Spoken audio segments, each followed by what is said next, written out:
Welcome to Wellness is a Way of Life, the podcast for female leaders seeking sustainable energy, clarity, and confidence. I'm Megan Swan, your guide on a journey to mastering wellness as an integrated part of your life. Let's explore personalized wellness strategies that truly resonate with who you are. Welcome back to the podcast. I'm so excited for this interview today. Welcome, Eleanor Harvey. She is a 3-time Olympian, Canada's first medalist in fencing, and she's going to share a little bit of her wisdom about all things motivation, confidence, and yeah, I'm just so excited to pick her brain a little bit about the sport as well. Welcome, Eleanor. Thank you so much. Excited to be here. It was such an honor to meet you at the Toast Summit, and I really appreciated that panel. And then, as a personal win, to practice yoga with you adjacent to you on the rooftop was pretty amazing as well. I would love, walk us through post Paris, like what's been going on for you, sort of logistically, but also emotionally, and what does it feel like now?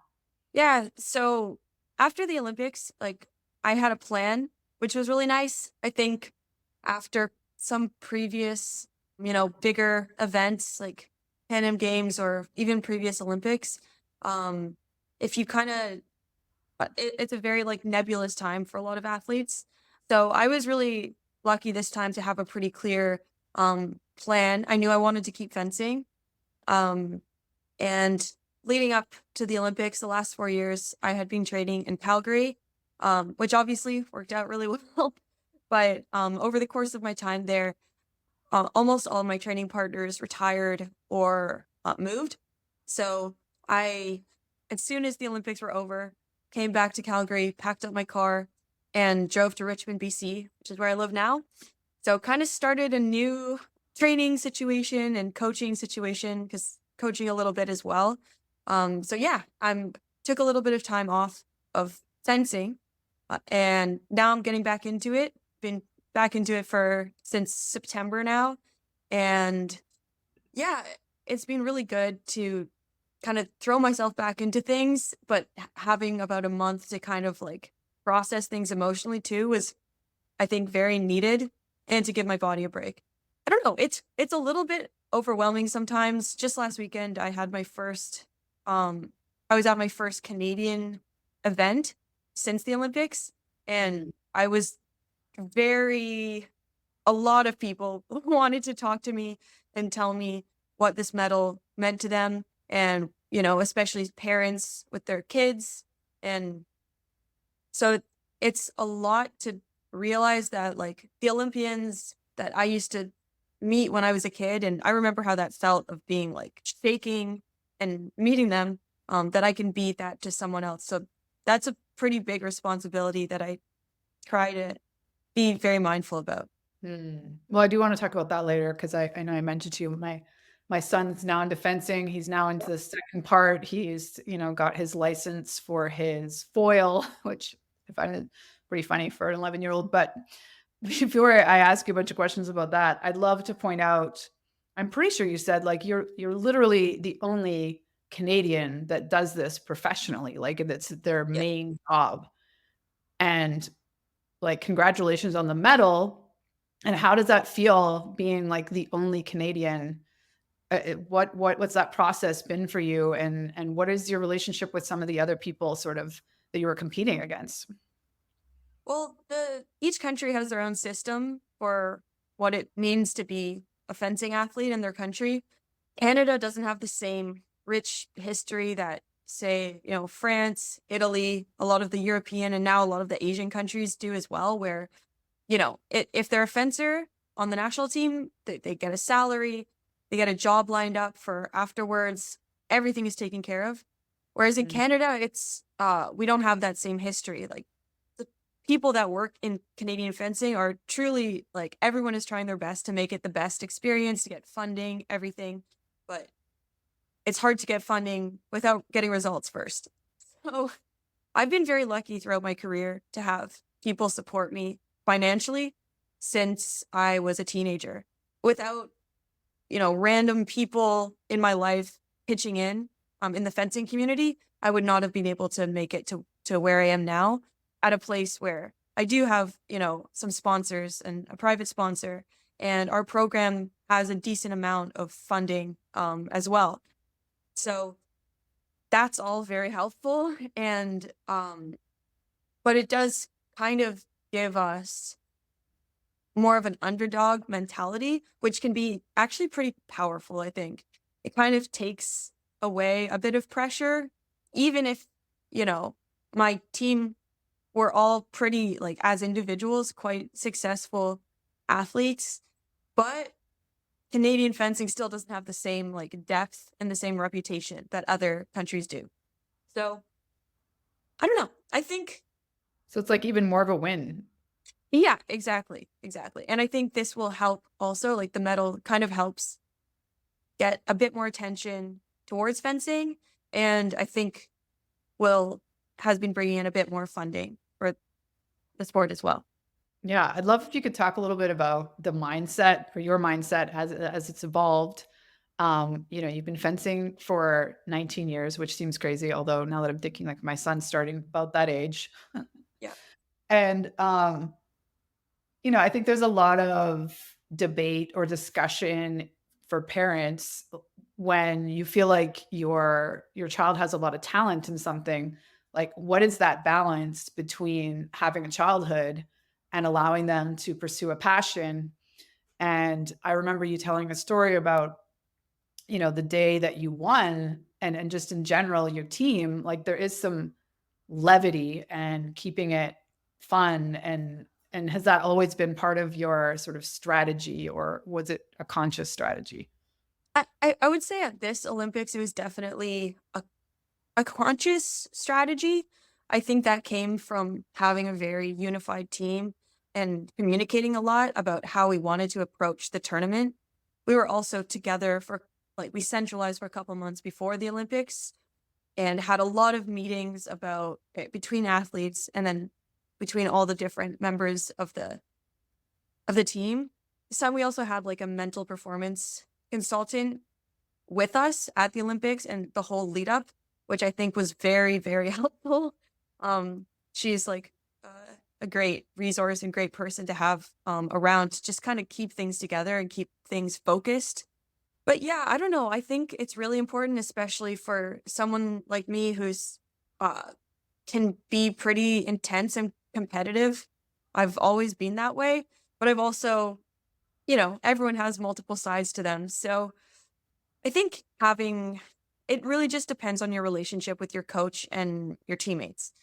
I think something that we pride ourselves on as a team, which is kind of weird. It's like, yeah, we get good results, but whenever before each like team bout at a World Cup or, whatever it is, you wait in the call room. And with my team, we're always the loudest ones. We're always laughing. We're cracking jokes, inside jokes, like making fun of each other. A lot of the times the other teams, I'm just thinking like, man, they must think we're so annoying and so obnoxious. But it really just puts us in our best mood. And I don't know. It's something that I think is important to like keep a bit of I wouldn't be doing this if it wasn't fun. And so yeah, I love that part of Yeah, well, I mean, there's so much research now that tells us, this sense of getting into flow and really the value of having like a playfulness when you're practicing and doing something is very helpful. I'd love to know having the someone to support you with, mental health or mindset. Is that a relatively new aspect of Canadian Olympics? And it was this um specific to the Olympics or just to your team? well, we've worked with like sports psych people and like different mental performance people, I'd say quite consistently, but this specific experience was like she was literally just with us for like 3 months straight, almost. Not like on and off, but like she was very invested in not only like the individuals on the team, but the team, and also was like a great resource to the coaches on the team, not just the athletes.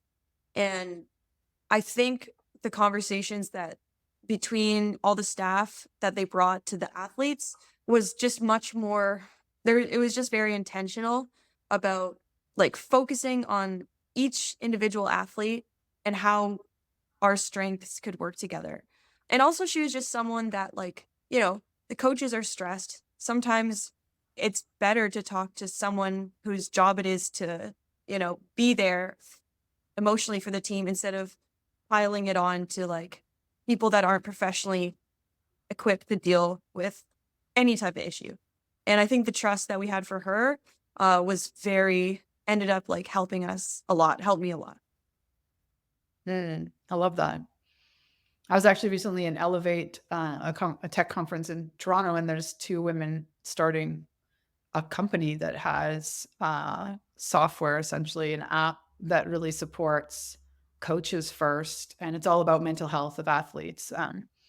So yeah, if you're interested, I'll pass you Cool. their early stages, but they've got massive traction, and they're focusing a lot in women's sports. Mm. Uh, I would love if you could talk a little bit about your point of view of the idea, the concept of like motivation and confidence, and how you maintain them or where you sort of derive them from. Because I loved your response to this conversation at the Toast Summit. And I thought it was really astute, especially for someone. Uh, I say so young. I don't really think age matters. You've got so much experience in managing mindset in a way that I think the average person doesn't. Yeah, yeah. I definitely is something as an athlete that you come up against a lot.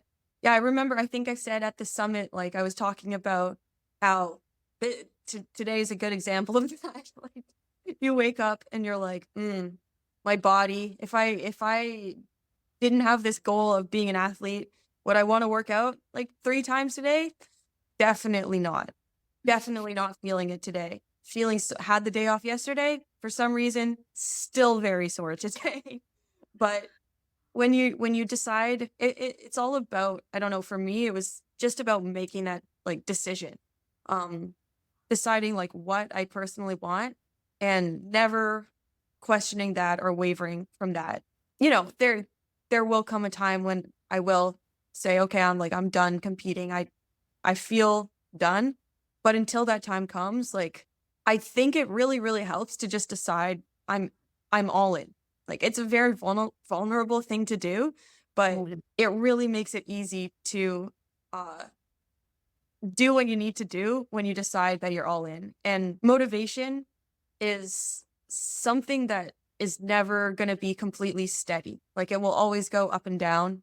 It will never just be there in an unlimited fashion, but the consistency, focusing on consistency and making a decision to follow through with what you've planned. It helps also to have other people like that you have to meet. It's like, okay, this is my training plan. People are counting on me to be there. I've made that commitment. I'm going to it. Doesn't matter how I feel, I'll get something out of it. So it is really, I don't know, it's not the most like glamorous all the time, but I think it's the only way to get results. So I'd be curious. I love all of that. The Do you feel like, first of all, when you're making that decision, are you making it first for yourself, or is it deeply intertwined to team, country? I feel like it kind of changes. It has changed for me over time. When I was younger, I don't exactly know why I made that decision. Like before I even started fencing, I told all of my friends I was going to go to the Olympics in fencing. I had never tried fencing before. I don't know exactly why I made that decision. It's probably because I wanted to impress my parents and like that was probably it. But also I did have the like, the very like raw competitive side, and the way that I thought fencing would be, I thought it would be the best way to do it. I feel like at this point, it is very tied with the community and the experience that I'm having with my team and my coaches. But if it was just that, I don't think I would want to do it. I think it's definitely both. Without the like, I think also for fencing and for like, combat sports, i- if you don't have passion, you're not going to be able to like fight. And so I think when you're fighting, it does help to be fighting for a group of people, but you also, for me, I have to be fighting for myself. And I'm one of those people that in practice, I take every practice bout like super seriously. Like even if I like am fencing some random like 14-year-old boy who I will never fence at a competition, you know, I will still, if I'm losing, I will dig deep and I will do whatever I can to like beat that child. like, like, and I think when that kind of goes away, I don't know. I don't know. I feel like it does have to be very much like a personal battle. Yeah. So let's talk about that a little bit in terms of, you're the only medal winning Canadian, both genders, and get you like, fence once in a while with men. And so how, going back to making the decision and ultimately probably the consistency in showing up for your team and for yourself builds confidence. But as a woman in a sport that, at least in Canada, is very dominated by men, how did you build that confidence, or, what made you keep going when you were kind of like the outlier? Yeah. Well, my first 2 years of fencing, I actually like didn't really have a coach. I trained at a fencing club, but they mostly focused on a different weapon. So I kind of learned the rules, but mostly I just went straight into competing. Like I just started competing 3 weeks after I started fencing, and that was my main training. But I would say like throughout my career, at different times, I've had more female training partners, but more often than not, I train with guys. And the clubs are owned by guys and most of the coaches are dudes. I was very lucky to have my first coach from age like 12 to, when I went to university was Alice Liu, and she was a very successful fencer as well. She was on the Chinese national team and moved to Canada, 25 years ago or so, and she started coaching me at age 12. And so that was really nice. She's someone I consider like a mother figure as well. We're still like very close, which is really cool to have like that connection in the fencing community. I can But imagine. honestly, I think like beating like boys my own age when I was a little kid, like I didn't think too much of it because before that I was in karate and I was the only like serious girl in that as well, and it was the same situation.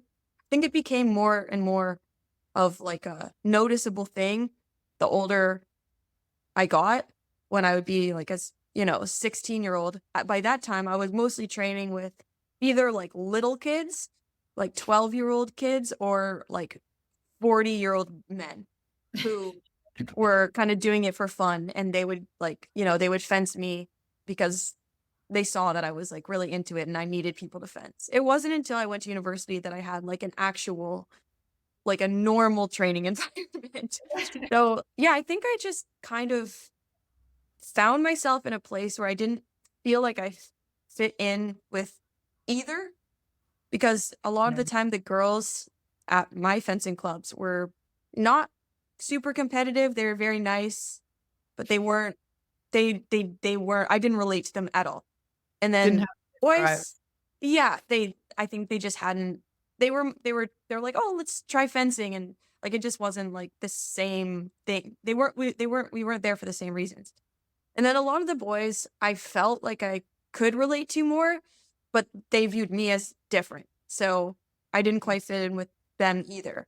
So you know, I I used to like have to bring my hedgehog to fencing competitions, my pet hedgehog, to hang out with me in between bouts because I was the only person from my club at competitions and I was too shy to talk to anyone. So I would literally like travel with my hedgehog and hang out with her in You have between a head bouts. problem? Back up. Yeah, she was my Your comfort mascot? in the comic Oh book. my Yeah. goodness, that's amazing. And then when I made the national team, that's when I started connecting a lot with like, the women on the team because before that, we didn't know each other. We would just go to competitions, fence against each other, hate each other because we would either win or lose. Then once we became a team, that was very nice because then I was like, oh, I have like a community and a group of women and we're all like I could finally relate to them. So that was very helpful. And so when you say team and everything, all the stories you've told us about the team, is that both men and women together or just the women's team? Just the women's team. We do sometimes do like camps together and stuff like that, like before bigger events. And in a club setting, I train, I'd say like 60% with like teenage boys, but in a, closer to tournaments, it's better to train with more like women because like stylistically and physically it is different. So yeah, the team is like there's a group of 4 people that fences the team competition at all the World Cups together, at the Olympics, everything. And then there's sometimes a bigger group of up to like 8 or 9 people that go to participate at like the individual event at World Cups. Mm. So my son has completed the beginners or just about completed, and he's on to the second, and he's loving it. I'd say that it's about 40% girls. That's In the great. Yeah. And I has anyone shared with you? I'd be super curious if there's been like a spike in kids being interested in fencing since you won. Yeah, yeah. So this past weekend when I was in Montreal at the Canada Cup, I had a couple people come up to me. One person was like, "Oh, have you heard of the Eleanor effect?" I was like, "No," and they told me that it was like a huge boost in especially in girls signing up at their fencing club, like right after the Olympics, which was very heartwarming. That was so nice to hear. I love to hear that because I know like what it was like to have like you know, a Canadian doing well at the sport that they want to do or that they love already. So I got to meet a lot of like, 8 to 12-year-old girls this weekend who were very, very sweet and excited to like, introduce themselves. Starstruck. Yeah, which was like very, very like it's not like lost on me that the impact that I can have on like that individual just in that moment. And it has a big impact on me as well. It feels really nice. Well, I'd love to close out to go back and loop back to the making the decision. For you, was that like, did you feel like it was some sort of calling, or is it more just like this personal desire to accomplish? I think it was a personal desire to accomplish. And I just was looking for the right thing, and fencing just happened to be that thing. I think that like the love for the sport itself has definitely like grown over time, but the same like base of like I guess it's just like desire for self improvement and the desire for the intensity of the fight and the one-on-one like battle. It's very, very addictive. And if you don't want to do that, like if you don't have that like drive to like put yourself in that situation, you're not going to be able to be a fencer. Like you need to like crave that feeling. Like the day of competitions, it's like, I mean, it's like such an overwhelming feeling because it feels to me like I'm going into battle. Like that's how it always feels. Like, all right, we're going in. Like we may not be coming out alive. Either way that on the other side of this day, there's an emotional experience waiting for you and you don't know what it is. Like it could be, you know, bad. It could be like, oh, I just like I was weak. I was weak that day and like Or could be like, I lost, but I got beat. The worst is when you lose and you beat yourself. Like you didn't put it all out there. You didn't make a change when you knew you had to because you weren't like strong enough to do that. But obviously the best is when you are able to perform at your best. And that's the skill of competing. That's so different than the skill of actually doing the movements and, making the right decision. Like competing is something that I think is like has taught me a lot about myself and is the most like thrilling part of the pursuit. I love it. I'm thinking like warrior mindset. Yeah, yeah, exactly. It feels like And that. I'm like really honing that excitement for the unknown of the outcome. Yeah, exactly. Yeah. You never know what you're gonna get.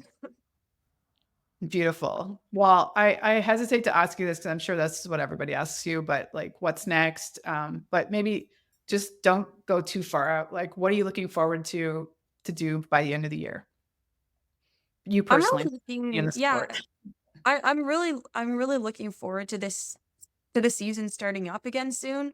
My first competition will be in Tunisia in less than a month already, which is really wild. What's the fencing season for those of us that are totally ignorant? So for me, for like how it is now, it starts in November, like end of November-ish, and it goes till the end of July. So it's a long season, 10 competitions in there. So it's 5 World Cups, which is you can understand what that is, but it has team and individual. Mhm. 3 Grand Prix, which is like a World Cup, but there's no team event. So it's just an individual event.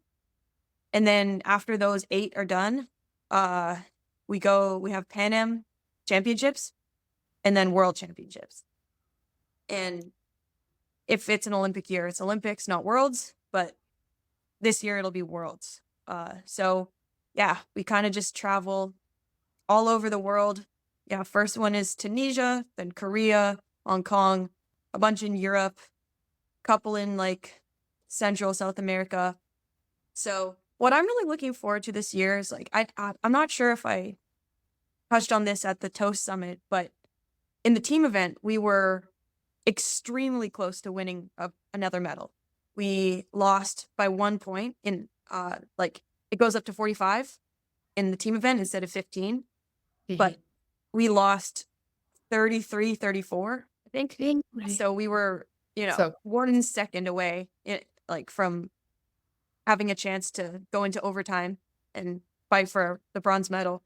So that was, of course, it's like disappointing to be so close and not to win a medal.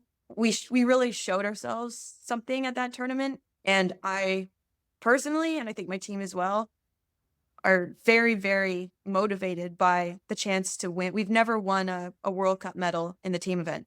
We've won individual medals, but never World Cup. And I think that's something I'm very like, I feel like we have something to prove in that category. So I'm really looking forward to the team events at the upcoming World Cups. I'm excited for you. I'd love if you could just leave us what's like a tip of taking care of yourself with all that travel as an athlete. What's kind of some fundamentals for you besides working out 3 times a day, which is insane. But Uh, it's not always 3 times a day, but today it will be. But I guess with the travel, this is pretty basic, but you just really, really have to like build everything around your sleep. It's like that's the most important thing. And then by the time, at least for like athletes, by the time you get to the competition, it's a couple days before your event. You're not getting better or worse at your sport. By then, Mhm. it's very much about how you feel. And sleep is definitely number one priority. And then what I've learned over time too is the importance of like a real taper for competitions and really, really letting myself be fresh. So just finding ways to take away, like let myself relax a little bit, which is hard. But I don't know. In terms of like traveling in general, I don't know. Where we travel for such a specific purpose. Like it doesn't really feel like, we're not going there to like see the city and stuff. We're just kind of going there to, at least for me, with like a very specific purpose. So it's pretty easy to just focus on the competition, getting enough sleep, and everything else comes around that. Yeah, no, that's amazing. I mean, it completely aligns with always what I'm telling high performance women. Like sleep is your number one tool Yeah. for everything. Well, Yeah. thank you so much for your time and your wisdom and telling us more about the fencing world. I don't know in this case if you really want anyone to reach out to you, you can tell us how. Otherwise, what give us some of the dates and can we like cheer you on and watch you from the sidelines this season? Yeah, definitely. So you won't see, a fencing World Cup on TV, but there's always like a live stream to the usually it's on like YouTube or something, but if you go to FIE.com, like it's the fencing international fencing website, and you go to like tournaments and women's foil, it has all the dates of the competitions, and then closer to the competition, it has like the live feed link. So you can always watch that. Usually it would be at like 3 a.m. in like North America time, but they're usually also like on YouTube after if you go to like the competition link. There's all of it is up there. Not the easiest to find, but you can find it if you're We'll determined. share it. We're sure. That's amazing. I'll see if we can watch a few, my son and I, just to keep Yeah. him motivated and curious. And yeah, just watch your skills. Thank you. Yes, please do. Anything else you want to share for young people that might be interested, or I guess probably more their parents in terms of getting their kids involved? Is it a good idea? I would say it's a great idea. Like the thing that's so cool about fencing is that it's such a chance for personal expression. You can be you can have any like physical characteristic or, mental characteristic, and that can translate into a successful fencing style. So just because you've tried other sports and it didn't like work out for you, maybe like you didn't like that much, fencing is extremely fun. It's extremely like individually unique. And I guess for parents, it's very important that you're there to support them. You're there to like make the fencing experience easier for them, but you're not their coach. Please remember that. I think that's a good place to leave it. Thank you again, Lenore. It's been a pleasure. Thank you so much. Thanks for tuning in to Wellness is a Way of Life. Are you ready to make wellness a natural part of your routine? Let's stay connected. Go to meganswanwellness.com. Until next time, live well and thrive.